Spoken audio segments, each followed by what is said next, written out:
Hi, welcome to Learn Commerce. Calicut university fourth semester ബികോമിലെ corporate regulation എന്ന പേപ്പറാണ് നമ്മളിവിടെ ഡിസ്കസ് ചെയ്യാൻ പോകുന്നത്.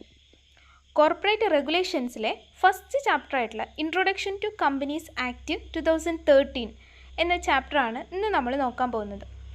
ഇതിൽ ഈ ഒരു ഇൻട്രൊഡക്ഷൻ ടു കമ്പനീസ് ആക്ട് 2013 എന്ന് പറയുന്ന ഈ ഒരു ചാപ്റ്ററിൽ എങ്ങനെയാണ് കമ്പനീസ് ആക്ട് ഡെവലപ്പായി, അതിൻ്റെ സാലിയൻ ഫീച്ചേഴ്സ് എന്തൊക്കെയാണ്, എന്താണ് കമ്പനി എന്നാൽ കമ്പനിയുടെ ഫീച്ചേഴ്സ് എന്തൊക്കെയാണ്, ടൈപ്സ് ഓഫ് കമ്പനീസ് എന്തൊക്കെയാണ്, ദെൻ കോർപ്പറേറ്റ് വെയിൽ എന്ന് പറഞ്ഞാൽ എന്താണ്, ഇത്രയും ഏരിയാസാണ് നമ്മൾ ഇതിലൂടെ കവർ ചെയ്യുന്നത്. ഇൻട്രൊഡക്ഷൻ ടു കമ്പനീസ് ആക്ട് 2013 എന്ന് പറയുന്ന ഈ ഒരു ഭാഗത്ത് എങ്ങനെയാണ് കമ്പനീസ് ആക്ട് ഡെവലപ്പായി അതിൻ്റെ ചെറിയൊരു ഹിസ്റ്ററിയാണ് നമുക്കിവിടെ നോക്കാനുള്ളത്. 2012 കമ്പനീസ് ബില്ല് ലോക്സഭ പാസ്സാക്കുകയും അതിനുശേഷം 2013 ഓഗസ്റ്റിൽ രാജ്യസഭ പാസ്സാക്കുകയും ചെയ്തു. 2013 ഓഗസ്റ്റ് 8 രാജ്യസഭ പാസ്സാക്കിയതെങ്കിൽ പ്രസിഡന്റിൻ്റെ അസെൻറ്റ് കിട്ടുന്നത് 2013 ഓഗസ്റ്റ് 29. അതുകൊണ്ട് തന്നെ ഈ ഒരു ആക്ട് കമ്പനീസ് ആക്ട് 2013 എന്ന് പറയുന്ന പേരിൽ അറിയപ്പെട്ടു. 2014 ഈ ഒരു ആക്ട് പ്രാബല്യത്തിൽ വരുന്നത്. 2014 ഏപ്രിൽ 1 കമ്പനീസ് ആക്ട് 2013 എന്ന് പറയുന്നത് നിലവിൽ വരുന്നത്. വിത്ത് 470, അതായത് 470 സെക്ഷൻസും 7 ഷെഡ്യൂൾസുമായിട്ടാണ് കമ്പനീസ് ആക്ട് നിലവിൽ വന്നത്. ഇനി കമ്പനീസ് ആക്ടിൻ്റെ സാലിയൻ ഫീച്ചേഴ്സ് എന്തൊക്കെയാണെന്ന് നോക്കാം. സാലിയൻ ഫീച്ചേഴ്സ് എന്ന് പറയുമ്പോൾ ഇതിൽ ജസ്റ്റ് പോയിൻറ്റ്സ് മാത്രമായിട്ടാണ് കൊടുത്തിട്ടുള്ളത്. നിങ്ങൾ എക്സാമിന് എസ്സേ ആയിട്ടോ അല്ലെങ്കിൽ 5 മാർക്ക് ക്വസ്റ്റ്യൻ ആയിട്ടോ ഒക്കെയാണ് ഈ ഒരു ഭാഗം ചോദിക്കുന്നതെന്നുണ്ടെങ്കിൽ ഇത് ഒരു 2-3 ലൈൻസിലോ ഒന്ന് എക്സ്പ്ലെയിൻ ചെയ്യാനും കൂടെ നോക്കാം. ഫസ്റ്റ് 1 പേഴ്സൺ കമ്പനി എന്നതാണ് പോയിൻ്റ്. OPC അല്ലെങ്കിൽ 1 പേഴ്സൺ കമ്പനി എന്നോട് ഉദ്ദേശിക്കുന്നത് ഒരു ഷെയർ ഹോൾഡർ അല്ലെങ്കിൽ ഒരു ഡയറക്ടർ മാത്രമുള്ള കമ്പനിയാണ് 1 പേഴ്സൺ കമ്പനി എന്ന് പറയുന്നത്. ഒരാൾ ഒറ്റയ്ക്ക് നടത്തുന്ന കമ്പനീസ്. ഈ 1 പേഴ്സൺ കമ്പനി എന്ന് പറയുന്ന ഈ ഒരു ടേം ഇൻട്രൊഡ്യൂസ് ചെയ്യുന്നത് ഈ കമ്പനീസ് ആക്ട് 2013 അപ്പോൾ അതിൻ്റെ ഏറ്റവും മെയിൻ ആയിട്ടുള്ള ഒരു ഫീച്ചറാണ് 1 പേഴ്സൺ കമ്പനി എന്ന് പറയുന്നത്. നെക്സ്റ്റ് രണ്ടാമത്തെ പോയിന്റ് എന്ന് പറയുന്നത് CSR, അതായത് കോർപ്പറേറ്റ് സോഷ്യൽ റെസ്പോൺസിബിലിറ്റി. നമുക്ക് ഓൾറെഡി അറിയാം, കോർപ്പറേറ്റ് സോഷ്യൽ റെസ്പോൺസിബിലിറ്റി എന്ന് പറഞ്ഞാൽ ഏതൊരു കമ്പനിയും അതിന് നിലനിൽക്കണമെങ്കിൽ സോഷ്യൽ ആയിട്ടുള്ള കുറച്ച് റെസ്പോൺസിബിലിറ്റീസും കൂടി കീപ്പ് ചെയ്തിട്ടുണ്ടാവണം. സോ കമ്പനീസ് ആക്ട് 2013 കൂടുതൽ ഇമ്പോർട്ടൻസ് കൊടുക്കുന്നത് ഈ ഒരു കോർപ്പറേറ്റ് സോഷ്യൽ റെസ്പോൺസിബിലിറ്റീസിനാണ്. ദെൻ തേർഡ് വണ്ണാണ് NCLT, അതായത് നാഷണൽ കമ്പനി ലോ ട്രിബ്യൂണൽ എന്ന് പറയും. ഈ 2013 കമ്പനീസ് ആക്ടിലൂടെയാണ് NCLT ഇൻട്രൊഡ്യൂസ് ചെയ്യുന്നത്. ഇതിൻ്റെ എല്ലാം ഒരു ട്രിബ്യൂണൽ എന്നുള്ള നിലക്കാണ് നാഷണൽ കമ്പനി ലോ ട്രിബ്യൂണൽ നിലവിൽ വരുന്നത്. ദെൻ ഫോർത്ത് പോയിൻ്റാണ് ക്ലാസ് ആക്ഷൻ സ്യൂട്ട് എന്ന് പറയുന്നത്. ക്ലാസ് ആക്ഷൻ സ്യൂട്ട് എന്നോട് ഉദ്ദേശിക്കുന്നത് it refers to a law suit that allows a large number of people with a common interest in a matter to sue or to be sued. അതായത് ആർക്ക് വേണമെങ്കിലും കമ്പനിക്കെതിരെയും കമ്പനിക്ക് മറ്റുള്ളവർക്കെതിരെയും case കൊടുക്കാനുള്ള ഒരു പ്രത്യേകതയാണ് ഈ ഒരു ക്ലാസ് ആക്ഷൻ സ്യൂട്ട് എന്നോട് ഉദ്ദേശിക്കുന്നത്. അതായത് ആർക്ക് വേണമെങ്കിലും ഇവർക്ക് ഈ കമ്പനിയുടെ ഫ്രോഡൻ്റ് ആയിട്ടുള്ള ആക്ടിവിറ്റീസ് കണ്ടാൽ കമ്പനിക്കെതിരെ കേസ് കൊടുക്കാനുള്ള ഒരു അനുമതി ഇതിലൂടെ കിട്ടുന്നുണ്ട്. ദെൻ ക്രോസ് ബോർഡർ മെർജേഴ്സ് എന്ന് പറഞ്ഞാൽ യാതൊരു രീതിയിലുള്ള ഒരു ഒരു റെസ്ട്രിക്ഷൻസും ഇല്ലാതെ മെർജിങ്സ് അനുവദിക്കുന്നുണ്ട്. അതുകൊണ്ട് ഉദ്ദേശിക്കുന്നത് ഫോറിൻ കമ്പനീസിന് ഇന്ത്യൻ കമ്പനിയുമായിട്ടോ ഇന്ത്യൻ കമ്പനീസിനും ഫോറിൻ കമ്പനിയുമായിട്ടോ മെർജ് ചെയ്യുന്നതിന് യാതൊരുവിധ തടസ്സങ്ങളും ഇല്ല എന്നതാണ്. Then next point prohibition of insider trading and forward dealings. ഓർഗനൈസേഷൻസിനകത്ത് കമ്പനീസിനകത്ത് തന്നെ നടക്കാവുന്ന പല രീതിയിലുള്ള ഇൻസൈഡർ ട്രേഡിങ്സ് ഉണ്ട്. അതായത് അവിടുത്തെ ഡയറക്ടേഴ്സ്, അവിടെയുള്ള മാനേജീരിയൽ പേഴ്സണൽസ് ഇവരൊക്കെ തന്നെ കമ്പനിയുടെ ഷെയർസ് വാങ്ങുകയും അവിടെ തന്നെ വിൽക്കുകയും ഒക്കെ ചെയ്യുമ്പോൾ അതാണ് ഇൻസൈഡർ ട്രേഡിംഗ് കൊണ്ട് ഉദ്ദേശിക്കുന്നത്. അത്തരത്തിലുള്ള ഇൻസൈഡർ ട്രേഡിങ്ങുകളും ഫോർവേഡ് ഡീലിങ്സും ഒക്കെ ഈ ഒരു കമ്പനീസ് ആക്ട് പ്രൊഹിബിറ്റ് ചെയ്യുന്നുണ്ട്. ഓഡിറ്റേഴ്സിന് സ്ട്രിക്റ്റ് റൂൾസ് പ്രൊവൈഡ് ചെയ്യുന്നുണ്ട്. അതാണ് next point, strict rules for auditors. Auditors ആയിട്ടുള്ള ആൾക്കാർക്ക് കറക്റ്റായിട്ടുള്ള റൂൾസ്, എന്താണ് ഒരു കമ്പനിയുടെ ഓഡിറ്റർ ചെയ്യേണ്ടത്, എന്തൊക്കെ ഡോക്യുമെൻറ്റ്സാണ് അയാൾ മെയിൻറ്റെയിൻ ചെയ്യേണ്ടത്, ഈ വക കാര്യങ്ങളൊക്കെ ഈ ഒരു കമ്പനീസ് ആക്ട് 2013 കറക്റ്റായിട്ട് മെൻഷൻ ചെയ്തിട്ടുണ്ട്. സോ ഓഡിറ്റേഴ്സ് അതിന് വിപരീതമായിട്ട് എന്തെങ്കിലും ചെയ്യുകയാണെങ്കിൽ അവർക്കെതിരെ ഫൈൻ ഈടാക്കാനും കമ്പനീസ് ആക്റ്റിൽ പറയുന്നുണ്ട്. Defined financial year. Defined financial year എന്ന് പറഞ്ഞാൽ നമുക്കറിയാം, നമ്മുടെ ഫിനാൻഷ്യൽ ഇയർ എന്ന് പറയുന്നത് April 1 to March 31 ആണ്. April 1 to March 31. അപ്പോൾ ഈ ഒരു പീരിയഡ് കറക്റ്റായിട്ട് ഈ കമ്പനീസ് ആക്റ്റിൽ പറയുന്നുണ്ട്. Then limit on members in private company 200. Private കമ്പനിയിലെ മെമ്പേഴ്സിനെ 200 ആയിട്ട് ലിമിറ്റ് ചെയ്യുന്നുണ്ട്. അത് മാക്സിമം, മിനിമം 2, മാക്സിമം 200 എന്നുള്ള നിലക്ക് വന്നത് companies act 2013 entrenchment provision in articles of association. Articles of association എന്ന് പറയുന്നത് കമ്പനീസിൻ്റെ ഏറ്റവും മെയിൻ ആയിട്ടുള്ള ഒരു ഡോക്യുമെൻ്റാണ്. സോ ഈ ആർട്ടിക്കിൾസ് ഓഫ് അസോസിയേഷനിൽ എന്തെങ്കിലും രീതിയിലുള്ള അൾട്ടറേഷനോ കാര്യങ്ങളോ നടത്തണമെന്നുണ്ടെങ്കിൽ ഡയറക്ടേഴ്സ് പ്രത്യേക മീറ്റിംഗ് കൂടി അതിലൊരു സ്പെഷ്യൽ റെസൊല്യൂഷൻ പാസ്സാക്കിയിട്ടുണ്ടാവണം. അപ്പോൾ അത്ര അൾട്ടറേഷൻ എന്നൊക്കെ പറയുന്നത് വളരെ റിസ്ക് ആയിട്ടുള്ള ഒരു എലമെൻ്റ് ആയിട്ട് കണക്കാക്കുന്നുണ്ട്. ആർക്കും പെട്ടെന്ന് പോയിട്ടൊന്നും അൾട്ടർ ചെയ്യാൻ പറ്റുന്ന ഒന്നല്ല ആർട്ടിക്കിൾസ് ഓഫ് അസോസിയേഷൻ എന്നാണ് കമ്പനീസ് ആക്റ്റിൽ പറയുന്നത്. Then defined duties of directors, board composition requirements. ഓരോ ഡയറക്ടേഴ്സിൻ്റെയും ഓർഗനൈസേഷൻ കമ്പനീസിലുള്ള ഓരോ ഡയറക്ടേഴ്സിൻ്റെയും ഡ്യൂട്ടീസ്, പവേഴ്സ്, റോൾസ്, അവരുടെ റോൾ എന്താണെന്നുള്ളത്, അവരുടെ പവേഴ്സ് എന്താണ്, അവരുടെ ഡ്യൂട്ടീസ് എന്താണ്, ഇതെല്ലാം കറക്റ്റ് മെൻഷൻ ചെയ്തിട്ടുണ്ട്. അപ്പോൾ ഡയറക്ടേഴ്സിൻ്റെ ഡ്യൂട്ടീസൊക്കെ കറക്റ്റായിട്ട് ഡിഫൈൻ ചെയ്യുന്നത് കമ്പനീസ് ആക്ട് 2013 ഇത്രയും ഫീച്ചേഴ്സാണ് കമ്പനീസ് ആക്ട് 2013 ഉള്ളത്. 1 person കമ്പനിയാണ്. CSR കൊണ്ടുവന്ന് NCLT ഇൻട്രൊഡ്യൂസ് ചെയ്ത് ക്ലാസ് ആക്ഷൻ സ്യൂട്ട്സിന് അനുവദിക്കുന്നുണ്ട്, ക്രോസ് ബോർഡർ മെർജേഴ്സ് അനുവദിക്കുന്നുണ്ട്. എന്നാൽ ഇൻസൈഡർ ട്രേഡിംഗ് പ്രൊഹിബിറ്റ് ചെയ്യുന്നു. ഓഡിറ്റേഴ്സിന് കറക്റ്റ് റൂൾസ് ആൻഡ് റെഗുലേഷൻസ് പറഞ്ഞു കൊടുക്കുന്നുണ്ട്. ഫിനാൻഷ്യൽ ഇയർ ഡിഫൈൻ ചെയ്യുന്നുണ്ട്. പ്രൈവറ്റ് കമ്പനിയുടെ 200 മെമ്പേഴ്സാണ് മാക്സിമം ലിമിറ്റ് എന്ന് പറയുന്നത്. ദെൻ ആർട്ടിക്കിൾസ് ഓഫ് അസോസിയേഷന് അത്ര പെട്ടെന്നൊന്നും നമുക്ക് അൾട്ടർ ചെയ്യാൻ പറ്റുന്നില്ല. ദെൻ ഡയറക്ടേഴ്സിൻ്റെ ഡ്യൂട്ടീസൊക്കെ ഡിഫൈൻ ചെയ്യുന്നുണ്ട്. ഇത്രയാണ് ഈ ആക്ടിൻ്റെ ഫീച്ചേഴ്സ് എന്ന് പറയുന്നത്. ഇനി നമുക്ക് നോക്കാനുള്ളത് എന്താണ് കമ്പനി, കമ്പനിയുടെ മീനിങ് എന്താണ്, കമ്പനിയുടെ ഡെഫിനിഷൻ എന്താണെന്നാണ് നെക്സ്റ്റ് നോക്കുന്നത്. അപ്പോൾ കമ്പനി നമ്മൾ ഒരുപാട് കേട്ടിട്ടുള്ളൊരു ടേം ആയിരിക്കും കമ്പനി എന്ന് പറയുന്നത്. സോ കമ്പനി എന്ന് പറഞ്ഞാൽ it is an association of persons formed for some common purpose. എന്തെങ്കിലും കോമൺ ആയിട്ടുള്ള ഒരു ആവശ്യത്തിന് വേണ്ടിയിട്ട് ഒരു ഗ്രൂപ്പ് ഓഫ് പേഴ്സൺസ് കൂടി ചേർന്ന് രൂപീകരിക്കുന്ന ഒന്നിനെയാണ് കമ്പനി എന്ന് പറയുന്നത്. So it's an association of പേഴ്സൺസിൻ്റെ ഒരു കൂട്ടമാണ്, ഒരു ഗ്രൂപ്പാണ്. Formed for some common purpose. എന്തിനാണ് അവർ കൂട്ടം കൂടുന്നത്? അവർ എന്തെങ്കിലും ഒരു പ്രത്യേകപരമായിട്ടുള്ള അല്ലെങ്കിൽ എന്തെങ്കിലും ഒരു പൊതുവായിട്ടുള്ള പർപ്പസിന് വേണ്ടിയിട്ട് ഒരുമിച്ച് കൂടുന്ന ഒരു ഗ്രൂപ്പ് ഓഫ് പേഴ്സൺസിനെയാണ് കമ്പനി എന്ന് പറയുന്നത്. It's an association of persons ആണ്, formed for some common purpose.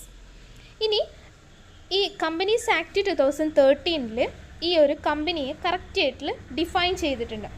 According to section 2 subsection 20 of the Companies Act, a company means a company incorporated under this act or under any previous company's law. Previous companies law എന്ന് പറഞ്ഞാൽ companies act 2013 നിലവിൽ വരുന്നതിന് മുമ്പ് ഉണ്ടായിരുന്ന companies ആക്റ്റാണ് companies act 1956 എന്ന് പറയും. അപ്പോൾ ആ ആക്ട് പ്രകാരമോ അല്ലെങ്കിൽ കമ്പനീസ് ആക്ട് 2013 പ്രകാരമോ രജിസ്റ്റർ ചെയ്തിട്ടുള്ള എല്ലാ കമ്പനികളെയും കമ്പനീസ് എന്ന് പറയുന്നുണ്ട്.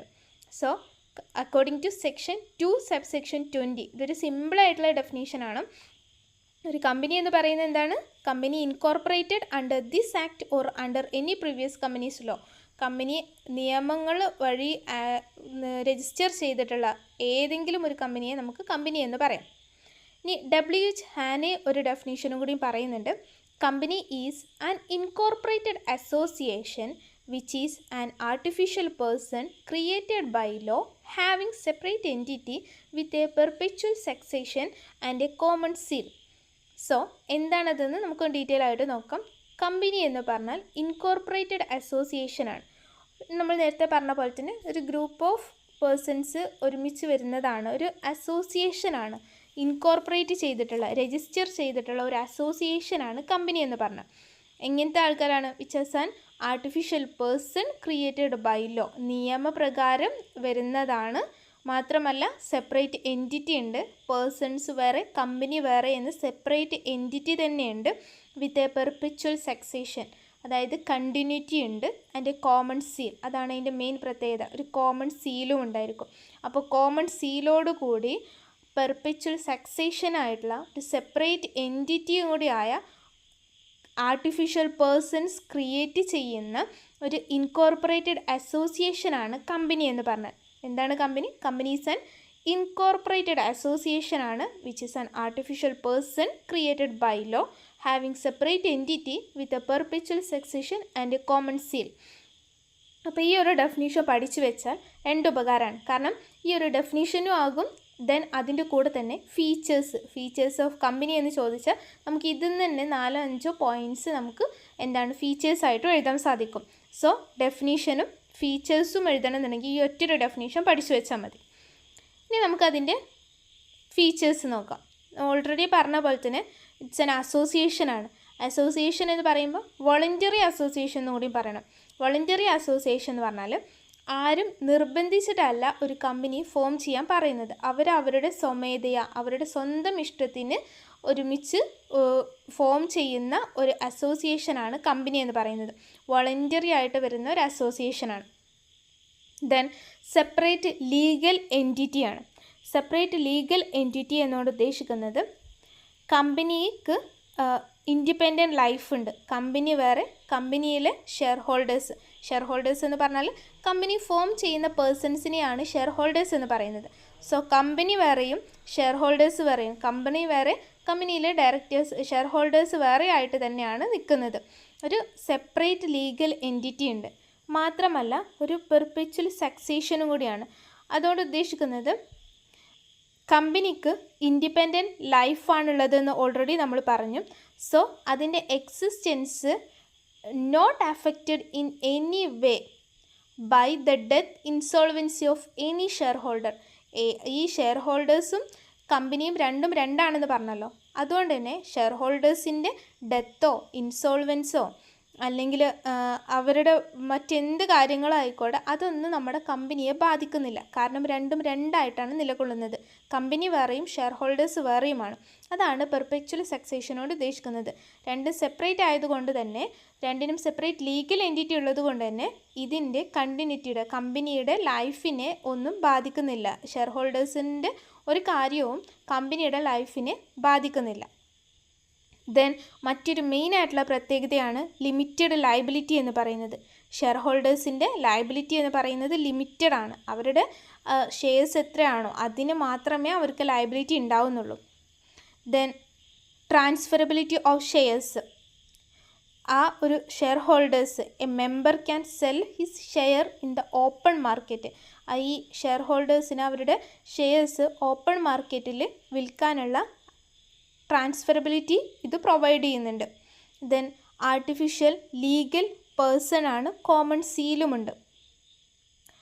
ആർട്ടിഫിഷ്യൽ ലീഗൽ പേഴ്സൺ എന്നോട് ഉദ്ദേശിക്കുന്നത് ഒരു കമ്പനി ക്രിയേറ്റ് ചെയ്യുന്നത് ആർട്ടിഫിഷ്യൽ ലീഗൽ പേഴ്സൺ ആയിട്ടാണ്. അപ്പോൾ ഈ ആർട്ടിഫിഷ്യൽ ഇൻ്റലിജൻസിൻ്റെ ഒക്കെ ഒരു ലോകത്തായതുകൊണ്ട് നമുക്ക് ആ ഒരു ടേം വളരെ ഫെമിലിയർ ആയിരിക്കും, ആർട്ടിഫിഷ്യൽ എന്ന് പറയുന്നത്.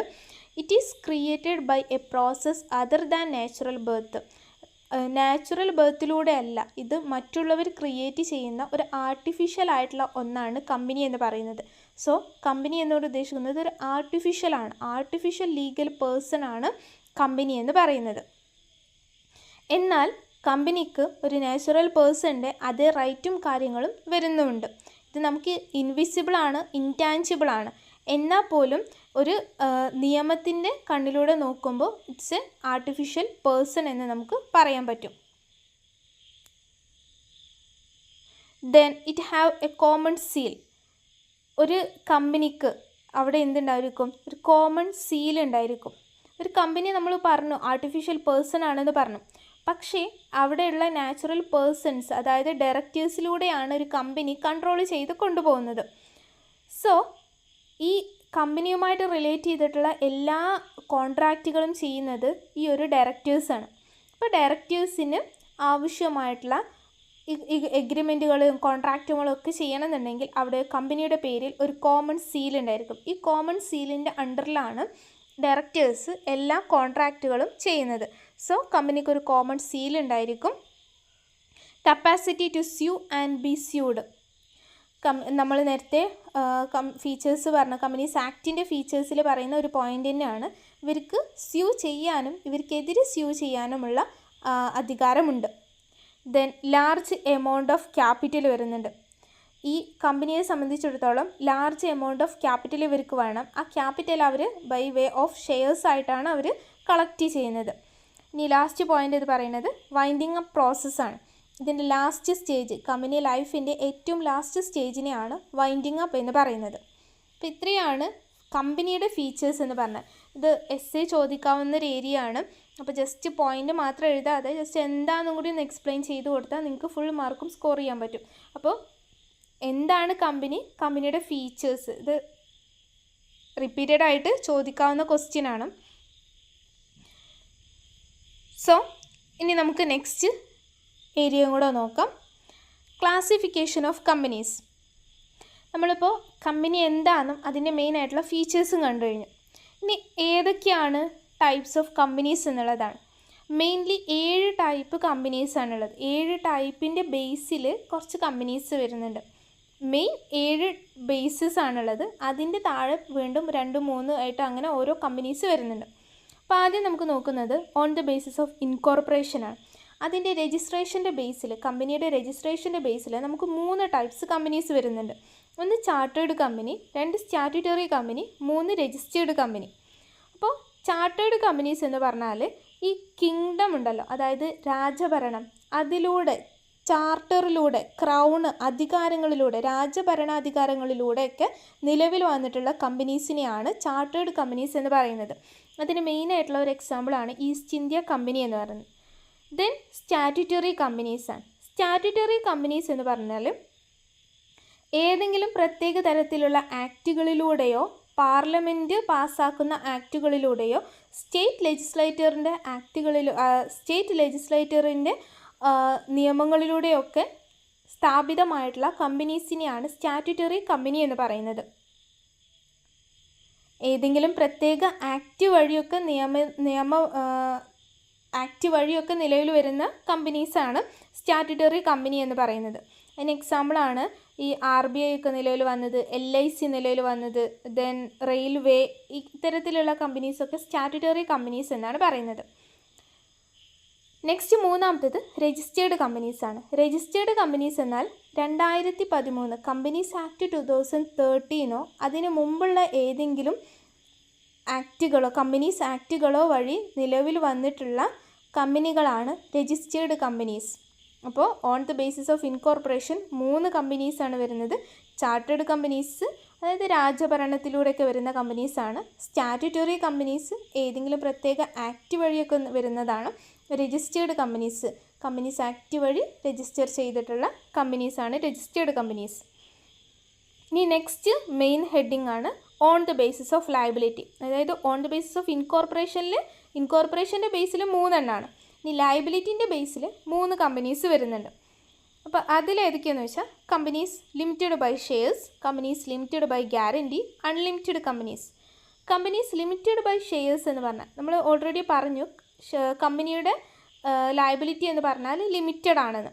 അപ്പോൾ കമ്പനിയുടെ ലയബിലിറ്റി ഈ ഒരു പോയിന്റിൽ കമ്പനി ലിമിറ്റഡ് ബൈ ഷെയർസ് എന്ന് പറഞ്ഞാൽ ആ ഒരു കമ്പനിയിലുള്ള മെമ്പേഴ്സ് എത്രയാണോ ഷെയർസ് കൊണ്ടുവന്നിട്ടുള്ളത് ആ ഷെയറിന് മാത്രമേ അവർക്ക് ലയബിലിറ്റി ഉണ്ടാവുള്ളൂ.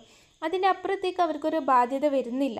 അപ്പോൾ എത്രയാണോ ഷെയർസ് അവർ ഈ ഒരു മെമ്മറാണ്ടത്തിൽ കാണിച്ചിട്ടുള്ളത് ആ എമൗണ്ട് മാത്രം അവർക്ക് ലയബിലിറ്റി വരുന്നുള്ളൂ. ഈ കമ്പനീസ് ലിമിറ്റഡ് ബൈ ഗ്യാരണ്ടി എന്നാണ് ഉദ്ദേശിക്കുന്നത്. A company limited by guarantee is a company having the liability of its members limited by memorandum to such amount as the members may respectively undertake by the memorandum to contribute to the asset of the company in the event of its being wound up. അതായത് winding അപ്പിൻ്റെ സമയത്ത് അവർ തരാമെന്ന് ഏറ്റിട്ടുള്ള shares liability ഉണ്ടാവും. അതായത് കമ്പനിക്ക് എന്തെങ്കിലും ഒരു കാരണവശാൽ company winding up ചെയ്യേണ്ടി വരികയാണെങ്കിൽ ആ സമയത്ത് കൊടുക്കാമെന്ന് ഏറ്റിട്ടുള്ള ഒരു ഗ്യാരണ്ടി ചെയ്തിട്ടുള്ളതിനെയാണ് കമ്പനീസ് ലിമിറ്റഡ് ബൈ ഗ്യാരണ്ടി എന്ന് പറയുന്നത്. ഇത്തരത്തിലുള്ള companies art, science, commerce, culture, charity, sports ഇതിൻ്റെയൊക്കെ പ്രൊമോഷന് വേണ്ടിയിട്ട് ഡെവലപ്പ് ചെയ്തിട്ടുള്ള നോൺ ട്രേഡിംഗ് പർപ്പസിന് വേണ്ടിയിട്ട് വന്നിട്ടുള്ള കമ്പനീസ് ആയിരിക്കും ഈ പറയുന്ന കമ്പനീസ് ലിമിറ്റഡ് ബൈ ഗ്യാരണ്ടി എന്ന് പറഞ്ഞാൽ. അവർക്ക് ഓൾറെഡി ഷെയർ ക്യാപിറ്റൽ ഉണ്ടായിക്കൊള്ളണമെന്നില്ല.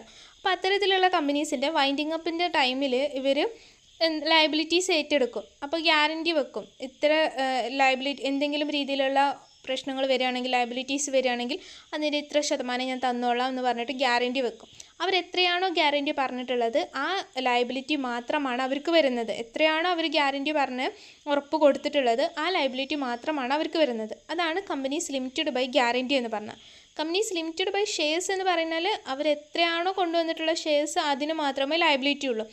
ഗ്യാരണ്ടി എന്നോട് ഉദ്ദേശിക്കുന്നത് അവരെത്രയാണോ ഗ്യാരണ്ടി പറഞ്ഞിട്ടുള്ളത് ആ ഗ്യാരണ്ടിക്കുള്ള ലയബിലിറ്റി മാത്രമാണ് അവർക്ക് വരുന്നത്. ദെൻ അൺലിമിറ്റഡ് കമ്പനീസ് എന്ന് പറഞ്ഞാൽ അവർക്ക് ലയബിലിറ്റിയിൽ ലിമിറ്റ് ഇല്ല. എത്ര ലയബിലിറ്റി വേണമെങ്കിലും അവരുടെ പേരിൽ വരാം. അതാണ് അൺലിമിറ്റഡ് കമ്പനീസ് എന്ന് പറഞ്ഞാൽ.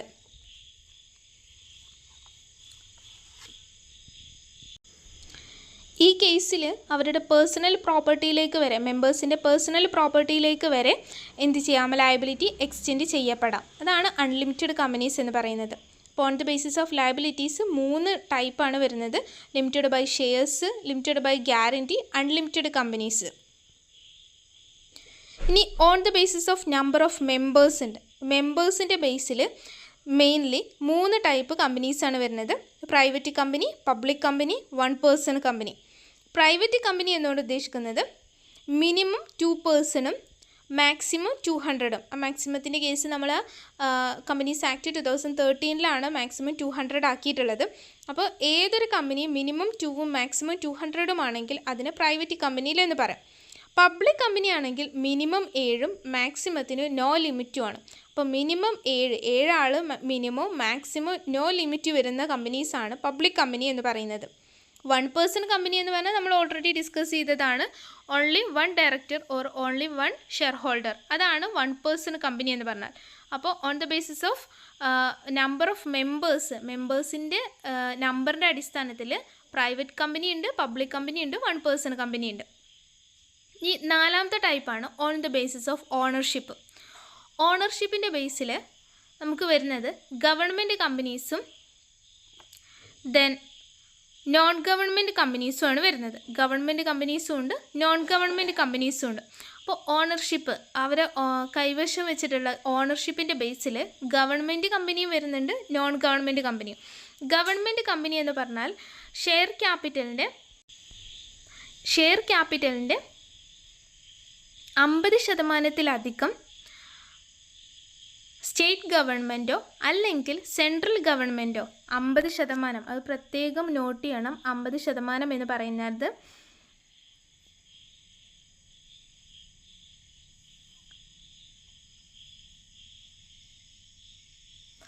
ആ 50% പേഴ്സൺസ് 50% ഷെയർ ക്യാപിറ്റൽ, ആ 50% പ്രത്യേകം നോട്ട് ചെയ്യണം. അപ്പോൾ ഏതൊരു കമ്പനിയുടെയും ഷെയർ ക്യാപിറ്റലിൻ്റെ 50% സ്റ്റേറ്റ് ഗവൺമെൻറ്റിൻ്റെയോ സെൻട്രൽ ഗവൺമെൻറ്റിൻ്റെയോ കയ്യിലാണെങ്കിൽ, അല്ലെങ്കിൽ സ്റ്റേറ്റിൻ്റെയും സെൻട്രൽ ഗവൺമെൻറ്റിൻ്റെയും കൂടി കയ്യിലാണെങ്കിലും അത്തരത്തിലുള്ള കമ്പനീസിനെയാണ് ഗവൺമെൻറ് കമ്പനീസ് എന്ന് പറയുന്നത്. അപ്പോൾ നോൺ ഗവൺമെൻറ് കമ്പനീസ് ആണെന്നുണ്ടെങ്കിലോ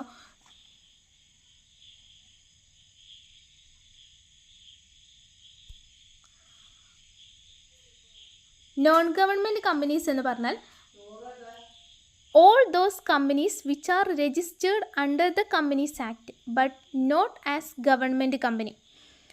ഇതോട് ഉദ്ദേശിക്കുന്നത്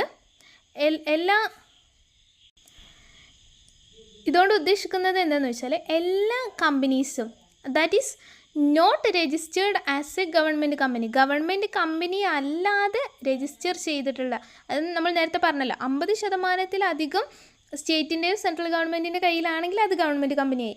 അങ്ങനെ അത്തരത്തിലല്ലാത്ത മറ്റെല്ലാ കമ്പനീസിനെയും നോൺ ഗവൺമെൻറ് കമ്പനീസ് എന്നാണ് പറയുന്നത്. സോ ഗവൺമെൻറ് കമ്പനിയുണ്ട്, നോൺ ഗവൺമെൻറ് കമ്പനീസും ഉണ്ട്. ഇനി on the basis of control, കൺട്രോളിൻ്റെ ബേസിൽ ഹോൾഡിംഗ് കമ്പനി അതേപോലെ തന്നെ സബ്സിഡിയറി കമ്പനി എന്ന് പറഞ്ഞിട്ട് 2 ടൈപ്പ് കമ്പനിയാണ് വരുന്നത്. ഇപ്പോൾ നമ്മൾ നേരത്തെ പറഞ്ഞു 50% ഗവൺമെൻറ്റിൻ്റെ കയ്യിലാണെങ്കിൽ അത് ഗവൺമെൻറ് കമ്പനി എന്ന് പറയുന്നതാണ്. അതേപോലെ തന്നെ 50% മറ്റൊരു കമ്പനി ഹോൾഡ് ചെയ്യുകയാണെങ്കിൽ, ഇപ്പോൾ 2 കമ്പനീസ് ഉണ്ടെന്ന് കരുതാം, 2 കമ്പനീസ് ഉണ്ടെന്ന് കരുതാം, എയും ബി എന്ന് പറഞ്ഞിട്ട് 2 കമ്പനീസ് ഉണ്ടെന്ന് കരുതാം, എയും ബിയും. ഈ എൻ്റെ 50% ഷെയർസ് ബീൻ്റെ കയ്യിലാണെങ്കിൽ, എൻ്റെ 50%, ഇവിടെയും പ്രത്യേകം നോട്ട് ചെയ്യണം, 50%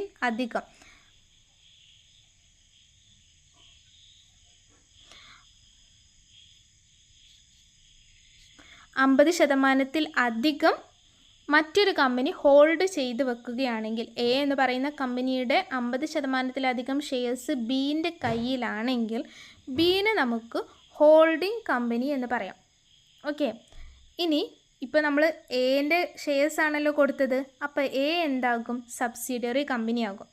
ഒന്നുകൂടി നോക്കാം, ഹോൾഡിംഗ് കമ്പനി ഉണ്ട്, സബ്സിഡിയറി കമ്പനി ഉണ്ട്. ഹോൾഡിംഗ് കമ്പനി എന്ന് പറഞ്ഞാൽ ഏത് കമ്പനിയുടെ ഷെയർസ്, ആരാണോ ഷെയർസ് കൈവശം വെച്ചിരിക്കുന്നത് അവരെ നമുക്ക് ഹോൾഡിംഗ് കമ്പനി, അവർ ഹോൾഡ് ചെയ്ത് വെക്കുകയാണല്ലോ, അവരെ നമുക്ക് ഹോൾഡിംഗ് കമ്പനി എന്നും, ആരുടെ ഷെയർസ് ആണോ കൊടുത്തിട്ടുള്ളത് ആ കൊടുത്ത കമ്പനിയെ സബ്സിഡിയറി കമ്പനി എന്നും പറയുന്നു. അപ്പോൾ ഇവിടെ എൻ്റെ ഷെയർസ് 50% ഷെയർസ് ബിക്ക് കൊടുത്തു. അപ്പോൾ ബി എന്ന് പറയുന്നത് ഹോൾഡിംഗ് കമ്പനിയാണ്. കാരണം എൻ്റെ 50% ഷെയർസും ഹോൾഡ് ചെയ്ത് വെച്ചിരിക്കുന്നത് ബി ആണ്. സോ ബി എന്ന് പറയുന്നത് ഹോൾഡിംഗ് കമ്പനിയും എ ആണ് കൊടുത്തിട്ടുള്ളത്. സോ എ എന്ന് പറയുന്നത് സബ്സിഡിയറി കമ്പനിയുമാണ്. ഇതാണ് ഓൺ ദ ബേസിസ് ഓഫ് എന്താണ്? കൺട്രോൾ. അപ്പോൾ കൺട്രോളിൻ്റെ ബേസിൽ നമുക്ക് 2 എണ്ണമാണ് വരുന്നത്. ഹോൾഡിംഗ് കമ്പനി ഉണ്ട്, സബ്സിഡിയറി കമ്പനി ഉണ്ട്. ഇനി മറ്റൊരു ക്ലാസിഫിക്കേഷനാണ് on the basis of nationality എന്ന് പറയും. നാഷണാലിറ്റിൻ്റെ ബേസിൽ നമുക്ക് 2 കമ്പനീസ് തന്നെയാണ് വരുന്നത്. നാഷണൽ കമ്പനീസും ഉണ്ട്, ഫോറിൻ കമ്പനീസും ഉണ്ട്. നാഷണലും ഫോറിൻ കമ്പനീസും. നാഷണൽ കമ്പനീസ് എന്ന് പറഞ്ഞാൽ എന്താണ്? കമ്പനി ഫോം ചെയ്യുന്നത്, രജിസ്റ്റർ ചെയ്യുന്നതും ഫോം ചെയ്യുന്നതും ഇന്ത്യയിലാണ്, ഇന്ത്യൻ കമ്പനിയാണ്. A company formed under specific companies act. അതായത് ഇന്ത്യയിലാണ് കമ്പനി ഫോം ചെയ്തിട്ടുള്ളതെന്നുണ്ടെങ്കിൽ ഇന്ത്യയെ സംബന്ധിച്ച് അത് എന്താണ്? ഇന്ത്യയുടെ നാഷണൽ കമ്പനീസാണ്. അപ്പോൾ ഏത് രാജ്യത്തിൻ്റെ കമ്പനീസ് ആക്ട് പ്രകാരം അത് നിലവിൽ വന്നിട്ടുണ്ടോ അത് ആ രാജ്യത്തിൻ്റെ കമ്പനിയാണ്. എന്നാൽ ഫോറിൻ കമ്പനി എന്ന് പറഞ്ഞാലോ, any company incorporate outside India. ഇപ്പോൾ സപ്പോസ് ഒരു കമ്പനി USA-യിലുണ്ട്, ആ കമ്പനി എന്താണ്? ഫോറിൻ കമ്പനിയാണ്. ഇന്ത്യയിൽ സ്റ്റാർട്ട് ചെയ്തിട്ടുള്ള ഇന്ത്യൻ കമ്പനീസ് ആക്ട് പ്രകാരം ഇന്ത്യയിൽ നിലവിൽ വന്നിട്ടുള്ള കമ്പനിയാണെങ്കിൽ അതിനെ നാഷണൽ കമ്പനീസ് എന്ന് പറയുന്നു.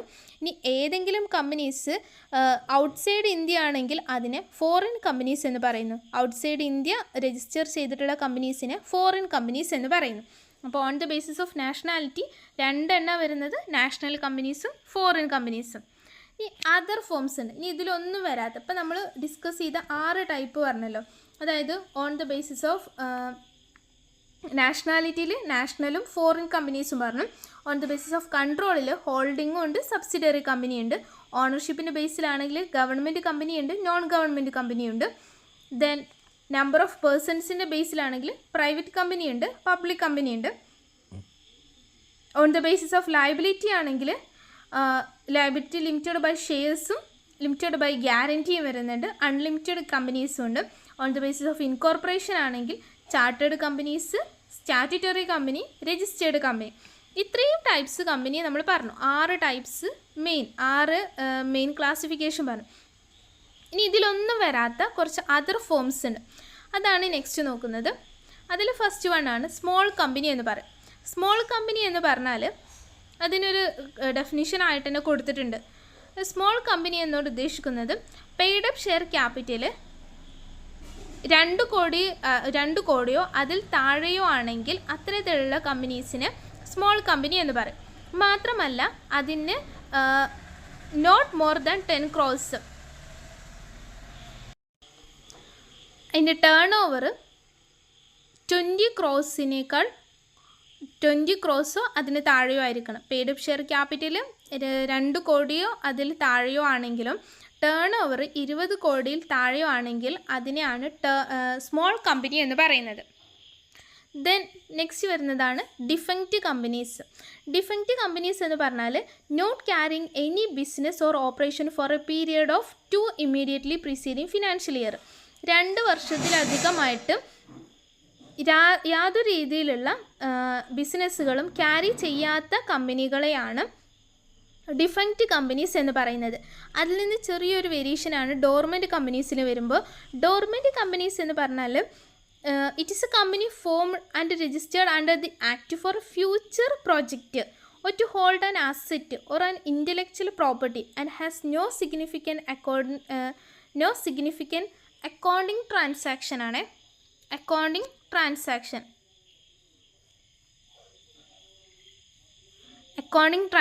ആണ്. അപ്പോൾ ഡോർമെൻറ്റ് കമ്പനീസ് എന്ന് പറഞ്ഞാൽ അവർ എന്തെങ്കിലും പ്രത്യേക തരമായിട്ടുള്ള അസറ്റുകൾ ഹോൾഡ് ചെയ്യാനോ അല്ലെങ്കിൽ എന്തെങ്കിലും ഒരു പ്രൊജക്റ്റിന് വേണ്ടിയിട്ടോ അല്ലെങ്കിൽ ഇൻ്റലക്ച്വൽ പ്രോപ്പർട്ടി റൈറ്റിനൊക്കെ വേണ്ടിയിട്ട് ഫോം ചെയ്തിട്ടുള്ള കമ്പനീസ് ആയിരിക്കാം. പക്ഷെ അവർ ഇതുവരെ ആയിട്ടും യാതൊരു അക്കൗണ്ടിങ് ട്രാൻസാക്ഷൻസും ബാങ്കിങ് ട്രാൻസാക്ഷൻസ് അക്കൗണ്ടിങ് ട്രാൻസാക്ഷൻസും ഒന്നും നടത്തിയിട്ടില്ലെങ്കിൽ അതിനെയാണ് ഡോർമെൻറ്റ് കമ്പനീസ് എന്ന് പറയാം. ഡിഫങ്ക്റ്റ് കമ്പനീസ് എന്ന് പറഞ്ഞാൽ യാതൊരു രീതിയിലുള്ള ബിസിനസ് ആക്ടിവിറ്റീസും ചെയ്യാത്ത കമ്പനീസാണ് ഡിഫങ്ക്റ്റ് കമ്പനീസ് എന്ന് പറയുന്നത്. ഡോർമെൻറ്റ് കമ്പനീസ് എന്ന് പറഞ്ഞാൽ ഒരു അക്കൗണ്ടിങ് ട്രാൻസാക്ഷൻസും ചെയ്യാത്ത കമ്പനീസിനെയാണ് ഡോർമെൻറ്റ് കമ്പനീസ് എന്ന് പറയുന്നത്. ദെൻ ഇതുകൂടാതെ വരുന്നതാണ് ലിസ്റ്റഡ് കമ്പനീസ്. ലിസ്റ്റഡ് കമ്പനീസ് എന്ന് പറഞ്ഞാൽ സെക്യൂരിറ്റീസ് സ്റ്റോക്ക് എക്സ്ചേഞ്ച് ലിസ്റ്റഡ് ചെയ്തിട്ടുള്ള കമ്പനീസിനെയാണ് ലിസ്റ്റഡ് കമ്പനീസ് എന്ന് പറയുന്നത്. ദെൻ പ്രൊഡ്യൂസർ കമ്പനീസ്, അഗ്രികൾച്ചർ മേഖലയിലൊക്കെ വരുന്ന കമ്പനീസിനെയാണ് പ്രൊഡ്യൂസർ കമ്പനീസ് എന്ന് പറയുന്നത്. അതായത് ഏതെങ്കിലും ഫോർട്ടിക്കൾച്ചർ അങ്ങനെ ഫോറസ്ട്രി അതിനൊക്കെ വേണ്ടിയിട്ട് ഡെവലപ്പ് ചെയ്തിട്ടുള്ള കമ്പനീസിനെയാണ് പ്രൊഡ്യൂസർ കമ്പനി. എന്തെങ്കിലും പ്രൊഡ്യൂസ് ചെയ്യുക എന്നുള്ളൊരു ഉദ്ദേശത്തിൽ വരുന്ന കമ്പനീസിനെയാണ് പ്രൊഡ്യൂസർ കമ്പനി എന്ന് പറയുന്നത്. ദെൻ നിധീസ് എന്ന് പറഞ്ഞാൽ ത്രിഫ്റ്റ് സേവിങ്സൊക്കെ മെമ്പേഴ്സിൻ്റെ ഇടയിൽ ഡെവലപ്പ് ചെയ്യുക എന്നുള്ളൊരു ഉദ്ദേശത്തോട് കൂടിയിട്ട് ഡെവലപ്പ് ചെയ്തിട്ടുള്ള കമ്പനിയാണ് നിധീസ് എന്ന് പറയുന്നത്. Then association not for profit, charitable പർപ്പസിന് വേണ്ടിയിട്ട് ഡെവലപ്പ് ചെയ്തിട്ടുള്ള കമ്പനീസാണ് അസോസിയേഷൻ നോട്ട് ഫോർ പ്രോഫിറ്റ് എന്ന് പറയുന്നത്. ഇതാണ് അതർ ടൈപ്സ് ഓഫ് കമ്പനീസ്. അപ്പോൾ നമ്മൾ mainly what are the main classification of companies എന്നുള്ളതാണ് നോക്കിയത്. ഈ ഒരു ഭാഗവും നമുക്ക് എന്താണ് ക്വസ്റ്റ്യൻസ് പ്രതീക്ഷിക്കാവുന്ന ഒരു ഏരിയയാണ്. ഇതിന്ന് മേ ബി 1-2 കമ്പനീസൊക്കെ എടുത്ത് 2 മാർക്സിന് ചോദിക്കാം, അല്ലെങ്കിൽ എസ്സേ ആയിട്ടൊക്കെ വരാവുന്ന ഒരു ഏരിയ കൂടിയാണ് ഈ ഒരു ടൈപ്സ് ഓഫ് കമ്പനീസ് എന്ന് പറയുന്നത്. ഇനി നമ്മൾ ഓൾറെഡി ഡിസ്കസ് ചെയ്തിരുന്ന private company, minimum 2 maximum 200 members ഉള്ള കമ്പനീസാണ് പ്രൈവറ്റ് കമ്പനി എന്ന് പറഞ്ഞാൽ. ഈ പ്രൈവറ്റ് കമ്പനിക്ക് മാത്രമായിട്ട് വരുന്ന ചില പ്രത്യേക അഡ്വാൻറ്റേജസ് ഉണ്ട്, അവർക്ക് മാത്രമുള്ള കുറച്ച് പ്രിവിലേജസ് ഉണ്ട്. അതെന്ന് പറഞ്ഞാൽ 2 പേഴ്സൺസ് ഉണ്ടെങ്കിൽ അവർക്ക് കമ്പനി സ്റ്റാർട്ട് ചെയ്യാം. മാത്രമല്ല അവർക്ക് മിനിമം സബ്സ്ക്രിപ്ഷൻ വേണമെന്നോ അല്ലെങ്കിൽ പ്രോസ്പെക്റ്റസ് ഇഷ്യൂ ചെയ്യണമെന്നോ അതൊന്നും അവർക്കില്ല. 2 ഡയറക്ടേഴ്സ് ഉണ്ടായാലും അവർക്ക് അവരുടെ കമ്പനി മുന്നോട്ട് കൊണ്ടുപോകാം. ദെൻ ഡയറക്ടേഴ്സിന് റെമ്യൂണറേഷൻ കൊടുക്കണം എന്നുള്ള ഒരു നിബന്ധന, എത്ര കൊടുക്കണം അല്ലെങ്കിൽ അങ്ങനത്തെ കാര്യങ്ങൾക്കൊന്നും ഒരു റെസ്ട്രിക്ഷനൊന്നുമില്ല. ഡയറക്ടേഴ്സിൻ്റെ റെമ്യൂണറേഷന് റെസ്ട്രിക്ഷൻസ് ഒന്നും അവർക്ക് വരുന്നില്ല. പിന്നെ ഒരു കമ്പനി മീറ്റിംഗ് നടത്തണം എന്നുണ്ടെങ്കിൽ അവർക്ക് 2 പേരുണ്ടെങ്കിലും അവർക്ക് കമ്പനി മീറ്റിംഗ് നടത്താം. ഇതാണ് ഈ ഒരു പ്രൈവറ്റ് കമ്പനി ആയാലുള്ള ഉപകാരങ്ങൾ എന്ന് പറഞ്ഞാൽ. 2 ആളുണ്ടെങ്കിൽ അവർക്ക് സ്റ്റാർട്ട് ചെയ്യാം, കമ്പനി തുടങ്ങാം. 2 ഡയറക്ടേഴ്സ് വേണമെന്നേ ഉള്ളൂ. 2 ആൾ കമ്പനി മീറ്റിങ്ങിൽ പങ്കെടുത്താലും മീറ്റിംഗ് അവർക്ക് കണ്ടിന്യൂ ചെയ്യാം. പിന്നെ ഡയറക്ടേഴ്സിൻ്റെ റെമ്യൂണറേഷനിലും ഒന്നും റെസ്ട്രിക്ഷൻസ് ഇല്ല. ഇതൊക്കെയാണ് അവരുടെ മെയിനായിട്ടുള്ള, അവർക്ക് മാത്രമായിട്ടുള്ള കുറച്ച് പ്രിവിലേജസ് എന്ന് പറയുന്നത്. ഇനി നമ്മൾ പ്രൈവറ്റ് കമ്പനിയും കണ്ടു കഴിഞ്ഞു, പബ്ലിക് കമ്പനിയും കണ്ടു കഴിഞ്ഞു. അപ്പോൾ ഈ പ്രൈവറ്റ് കമ്പനിയും പബ്ലിക് കമ്പനിയും തമ്മിലുള്ള മെയിൻ ഡിഫറൻസ് ആണ്. പ്രൈവറ്റ് കമ്പനി എന്ന് പറയുമ്പോൾ മിനിമം 2 മതി. പബ്ലിക് കമ്പനിയിൽ മിനിമം 7 വേണം. തുടങ്ങണമെന്നുണ്ടെങ്കിൽ 7 വേണം. മാക്സിമം പ്രൈവറ്റ് കമ്പനിയിൽ 200 ആണ്. എന്നാൽ പബ്ലിക് കമ്പനിയിൽ അങ്ങനെ ഒരു ലിമിറ്റ് ഒന്നുമില്ല, എത്ര വേണമെങ്കിലും ആകാം. അപ്പോൾ private company minimum 2 maximum 200, public company 7 maximum no ലിമിറ്റും. ഓക്കെ. ഇനി പ്രൈവറ്റ് കമ്പനി ആണെന്നുണ്ടെങ്കിൽ അതിൻ്റെ പേരിൻ്റെ അവസാനം PVT LTD എന്ന് കണ്ടിട്ടുണ്ടാകും, പ്രൈവറ്റ് ലിമിറ്റഡ് എന്നാണ്. ആ ഒരു വേർഡ് ചേർത്ത് കൊടുക്കണം. ഇപ്പോൾ ABC പ്രൈവറ്റ് ലിമിറ്റഡ്, ഇപ്പോൾ പ്രൈവറ്റ് ലിമിറ്റഡ് എന്ന് പറയുന്ന വേർഡ് ആ ഒരു വേർഡ്സ് അതിൻ്റെ കൂടെ ചേർത്ത് കൊടുക്കണം. എന്നാൽ പബ്ലിക് കമ്പനി ആണെങ്കിലോ ഓൺലി ലിമിറ്റഡ് അല്ലെങ്കിൽ LTD എന്ന് മാത്രം ചേർത്ത് കൊടുത്താൽ മതി. ലിമിറ്റഡോ LTD ഇതിലേതെങ്കിലും ഒന്ന് മാത്രം മതി, അവിടെ പ്രൈവറ്റ് എന്നുള്ള ഇത് വേണ്ട. ഇനി പ്രൈവറ്റ് കമ്പനിക്ക് പ്രോസ്പെക്റ്റസ് ഒന്നും ഇഷ്യൂ ചെയ്യേണ്ട ആവശ്യമില്ല, പബ്ലിക് കമ്പനിക്ക് പ്രോസ്പെക്റ്റസ് ഇഷ്യൂ ചെയ്യണം. ദെൻ പ്രൈവറ്റ് കമ്പനിക്ക് ഷെയർസ് ട്രാൻസ്ഫർ ചെയ്യണമെന്നുണ്ടെങ്കിൽ റെസ്ട്രിക്ഷൻസ് വരുന്നുണ്ട്. എന്നാൽ പബ്ലിക് കമ്പനിക്ക് ഫ്രീ ആയിട്ട് ഷെയർസ് ട്രാൻസ്ഫർ ചെയ്യാം. ദെൻ പ്രൈവറ്റ് കമ്പനിക്ക് ഇക്വിറ്റി പ്രിഫറൻസ് ആൻഡ് ഡെഫേർഡ് ഷെയർസൊക്കെ ഇഷ്യൂ ചെയ്യാവുന്നതാണ്. എന്നാൽ പബ്ലിക് കമ്പനിക്ക് only equity and preference shares മാത്രമേ ഇഷ്യൂ ചെയ്യാൻ പറ്റുള്ളൂ.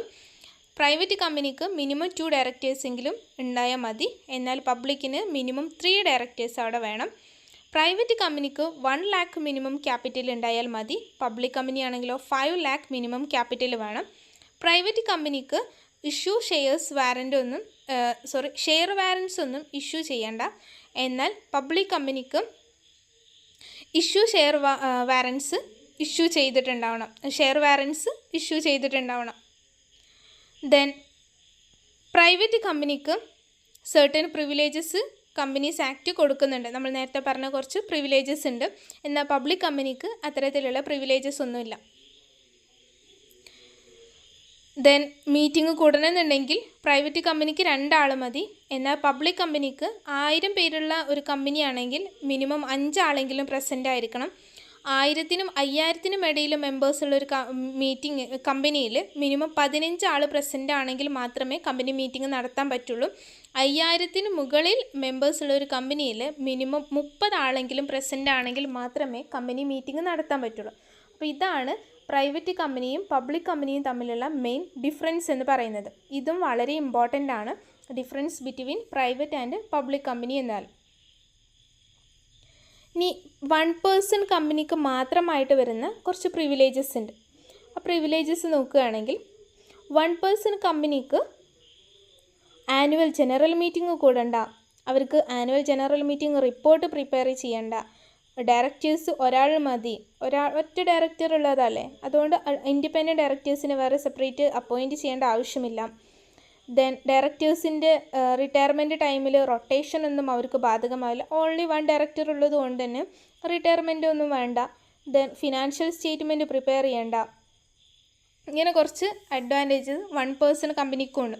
അപ്പോൾ 1 person കമ്പനിക്കും കുറച്ച് അഡ്വാൻറ്റേജ് ഉണ്ട്, ദെൻ പ്രൈവറ്റ് കമ്പനിക്കും കുറച്ച് അഡ്വാൻറ്റേജസ് ഉണ്ട്. 1 person കമ്പനിക്ക് അഡ്വാൻറ്റേജ് ഉള്ളത് പോലെ തന്നെ അവർക്ക് കുറച്ച് റെസ്ട്രിക്ഷൻസും പറയുന്നുണ്ട്. മൈനറിന് ഇതിൽ മെമ്പർ ആവാൻ പറ്റില്ല, നോൺ ബാങ്കിങ് ഫിനാൻഷ്യൽ ഇൻവെസ്റ്റ്മെൻറ്റ്സ് അവർക്ക് നടത്താൻ പറ്റില്ല. ദെൻ ഒരു കമ്പനിക്കും 2 years ഇത് കാലാവധി ഇല്ലെങ്കിൽ മറ്റൊന്നിലേക്ക് കൺവേർട്ട് ചെയ്യാൻ പറ്റില്ല. അതായത് സ്വമേധയാ ആണെങ്കിൽ പോലും ഒരു 1 person കമ്പനിക്കോ പാർട്ട്ണർഷിപ്പായിട്ടോ അല്ലെങ്കിൽ മറ്റേതെങ്കിലും ഒരു കമ്പനിയൊക്കെ ആയിട്ടോ ഒക്കെ കൺവേർട്ട് ചെയ്യണമെന്നുണ്ടെങ്കിൽ അവർക്ക് മിനിമം 2 year എങ്കിലും 1 person കമ്പനി എന്നുള്ള ലേബലിൽ തന്നെ പോകണം. അതിനുശേഷം മാത്രമേ അവർക്ക് അവരുടെ കമ്പനി കൺവേർട്ട് ചെയ്യാൻ പറ്റുള്ളൂ. ഇതാണ് അവരുടെ മെയിനായിട്ടുള്ള റെസ്ട്രിക്ഷൻസ്. അപ്പോൾ ഇത്രയും റെസ്ട്രിക്ഷൻസ് നമ്മൾ നോക്കണം. ദെൻ ഈ ഒരു ഭാഗത്തുള്ള ലാസ്റ്റ് ടോപ്പിക്കാണ് കോർപ്പറേറ്റ് വെയിൽ എന്ന് പറയുന്നത്. ഇതൊക്കെ ഇമ്പോർട്ടൻ്റ് ആണെങ്കിലും നമുക്ക് മനസ്സിലാക്കിയെടുക്കാൻ വളരെ സിമ്പിളാണ്.